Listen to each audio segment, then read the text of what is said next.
Ini dusun Alu Simpang, Kampung Ke Selemak, Kecamatan Birimbayun, Kabupaten Aceh Timur. Banjir. Ini jalan. Sudarlun Bupati Aceh Timur Hasbalah bin HM Taib atau Roki menurunkan 1 unit alat berat jenis bulldozer untuk membersihkan tanah dan pepohonan yang menimbun badan jalan sepanjang 100 meter di Desa Alu Sentang.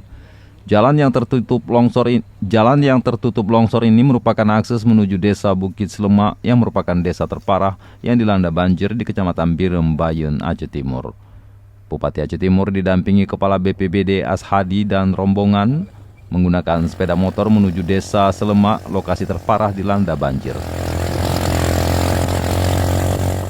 Tiba di Desa Bukit Selemak, Bupati dan rombongan menggunakan perahu dayung menuju ke lokasi pengungsian. Di lokasi ini Bupati makan dan ngopi bersama warga sekaligus memberikan semangat kepada masyarakat. Bupati juga menyalurkan bantuan masa panik untuk semua korban terdampak banjir. Hujan deras yang terjadi di Aceh Timur sejak Kamis malam hingga Jumat 31 Desember 2021 siang menyebabkan sejumlah desa di berbagai kecamatan dalam wilayah Kabupaten Aceh Timur dilanda banjir. Data dari BPBD Aceh Timur, banjir melanda 12 kecamatan diantaranya Birimbayun, Indramakmu, Rantu Perlak, Rantu Selamat, Juluk, Banda Alam, Perlak Timur, Darul Falah, Darul Aman, Idi Tunong, Sungai Raya, dan Nur Salam. Dari Aceh Timur, Seni Hendri, Serambion TV.